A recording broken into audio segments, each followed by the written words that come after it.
নমস্কার বন্ধুরা, আজকে নিরামিষভাবে বাঁধাকপি তৈরি করব। এর জন্য শুকনো লঙ্কা, তেজপাতা, অল্প পাঁচফোড়ন, ছোট আলু, কাঁচা লঙ্কা, টমেটো ও বাঁধাকপি এভাবে ঝিরিঝিরি করে কেটে নিয়েছি। তারপর পরিষ্কার জলে ধুয়ে নিয়েছি। কড়াই গরম হয়ে গেলে তাতে সর্ষের তেল দিয়ে দিলাম। ফোড়নে দিয়ে দেব শুকনো লঙ্কা, তেজপাতা ও অল্প পাঁচফোড়ন। ফোড়ন থেকে যখন গন্ধ বেরোতে থাকবে তখন যোগ করে দেব ছোট ছোট করে কেটে রাখা টমেটোর টুকরো। অল্প নেড়েচেড়ে নিয়েই যোগ করে দেব ছোট আলু। ছোট আলু আমি দু টুকরো করে কেটে নিয়েছি।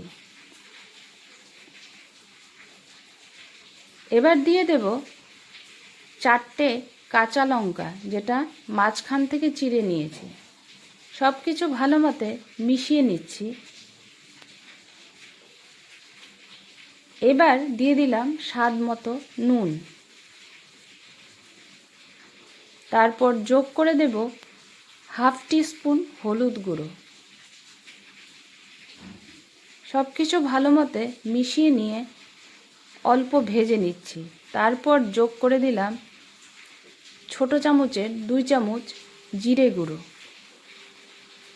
জিরেটাকেও তরকারির সাথে অল্প ভাজা ভাজা করে নেব। করে নিয়েই যোগ করে দিলাম ঝিরিঝিরি করে কেটে রাখা বাঁধাকপি।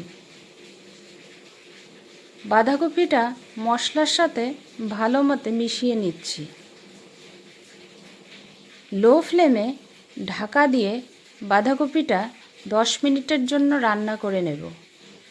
আমি মাঝখানে ঢাকা খুলে 2 থেকে 3 বার নেড়েচেড়ে দিয়েছি। এবার ঢাকা খুলে যোগ করে দিলাম হাফ টিস্পুন থেতো করে রাখা আদা। আদাটাও বাঁধাকপির সাথে ভালো মতো মিশিয়ে নিচ্ছি। আবার ঢাকা দিয়ে 5 মিনিটের জন্য লো ফ্লেমে রান্না করে নেব।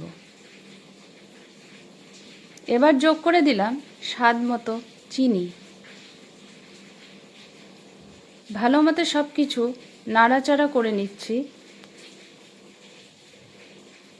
এখন যোগ করে দেব অল্প গরম মশলার গুঁড়ো ও ছোট 1 চামচের ঘি।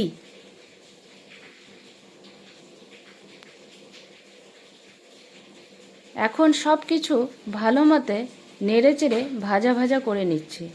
তারপর নামিয়ে নেব। রেসিপিটা ভালো লাগলে লাইক, শেয়ার ও কমেন্ট করবেন। আমাকে সাপোর্ট করার জন্য আমার চ্যানেলটাকে সাবস্ক্রাইব করবেন। আবার দেখা হবে নতুন একটা রেসিপি নিয়ে। টাটা।